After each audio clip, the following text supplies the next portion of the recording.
ঈদ মানে আনন্দ, ঈদ মানে খুশি, ঈদ মানে অন্যরকম একটা স্বাদ, ঈদ মানে মেহেদি রাঙা হাত, ঈদ মানে আমার বাসায় আপনাদের দাওয়াত।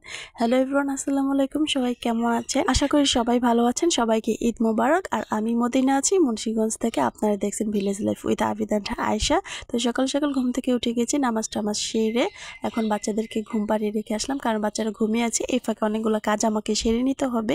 তো বালতি টালটি ভরে নিয়ে গেলাম আর চুলার সাইড ফেলে এখন চুলাটাকে লেপে দেবো। যেহেতু গ্রামের বউ, আগের দিনের মা চাচিদের মতো কিন্তু আমার ঈদটা কাটে। মাকে আগে দেখতাম ছোটোবেলায় যে ঘুম থেকে উঠে চুলাটাকে লেপে দিত, কারণ লেপা চুলার ভিতরে নাকি রান্না করতে হয়, এটা হচ্ছে গ্রামের নিয়ম। আর এখানে গ্যাসের ভিতরে দুধটাকে জাল দিয়ে দিলাম, কারণ লাচ্চা সেমাই ভেজাতে হবে। তারপর চুলা জ্বালিয়ে অন্যান্য কাজ করে নিব। এদিক দিয়ে সেমাইটাও ভিজিয়ে নিলাম, উপর দিয়ে কিছু কিশমিশ দিয়ে দিলাম। আর এখন একটা সময় রান্না করতে করতে আমার মেয়ে ঘুম থেকে উঠে গেছে, তো লিপস্টিক নিয়ে আসছে, একটু লিপস্টিক দিয়ে দিলাম। বাদাম ভিজিয়ে রাখছিলাম, সেই বাদামগুলোকে এখন ছিলে নিব। এটা আর কি অনেকটা সময়ের ব্যাপার, তো কষ্ট করে বাদামগুলো ছিলে তারপর কুচি করে কেটে নিয়েছি। এখন মাটির চুলাটাকে জ্বালিয়ে তাতে তেল দিয়ে এখন তার ভিতরে বাদাম ভেজে নিয়েছি। বাদামটা কিছুক্ষণ ভাজার পর সেমাইটাকে ভেজে নিব।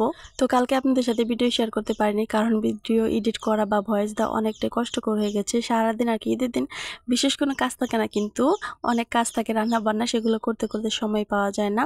যাই হোক, এখানে সেমাইটা ভাজার পর আমি নারকেল তারপর চিনি দিয়ে দিলাম। এখন নারকেল আর চিনি থেকে মানে এমনিতে পানি উঠবে না, একটু পানি দিতে হবে। তো আমি একটু বেশি করে পানি দিই, কারণ নরম সেমাইটা খেতে আমার হাজব্যান্ড আর আমি অনেক পছন্দ করি। আর এখানে কিচমিচ দিয়ে তারপর ঢাকনা দিয়ে ঢেকে নিলাম।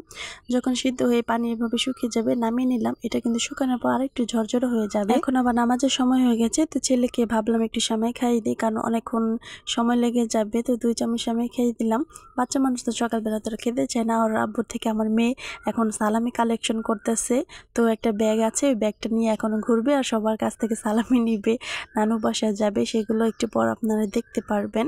মেয়ে মানুষ হচ্ছে এরকম, ঈদের দিন কিন্তু মায়েদেরকে অনেকটাই মিস করে। তো আমি আবার মিস করি না বেশি একটা, কারণ আমার যখনই মন চায় আমি মায়ের কাছে চলে যাই হুটহাট করেই। এটাই হচ্ছে আমার একটা সুবিধা কাছাকাছি বিয়ে হওয়াতে। আর এদিক দিয়ে সব কিছু তো রান্না করা হয়ে গেছে। এখন প্লেটে প্লেটে বেড়ে রেখে দিলাম নামাজ থেকে এসে, যাতে করে ওরা নিয়ে খেতে পারে। আমি আবার গোসলে চলে যাব। আর এদিক দিয়ে আমার ভাসুরের ছেলে মানে আমার মেয়ে চাচাতো ভাই সালামি দিচ্ছিল, তো ওইটাও ব্যাগে ভরে নিল। কি সুন্দর করে সালামি তার ব্যাগের ভিতর নিয়ে নেয়।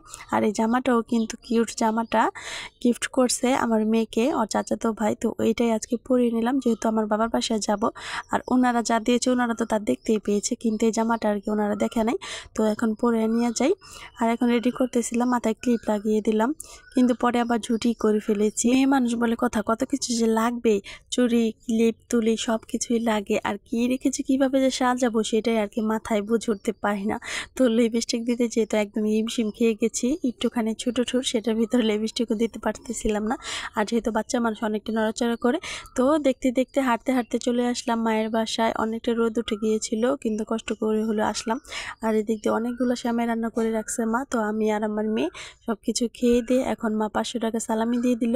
সুন্দর করে সালামিটা নিয়ে তারপর আবার একটু নুডলস খাবে বলছিল, তো এখানে নুডলস দিয়ে বসিয়েছিলাম। এখন সালামি নিয়ে বাসায় চলে আসলাম মা আমি। আজকে এই পর্যন্ত, সবাই ভালো থাকবেন, আল্লাহ হাফিজ।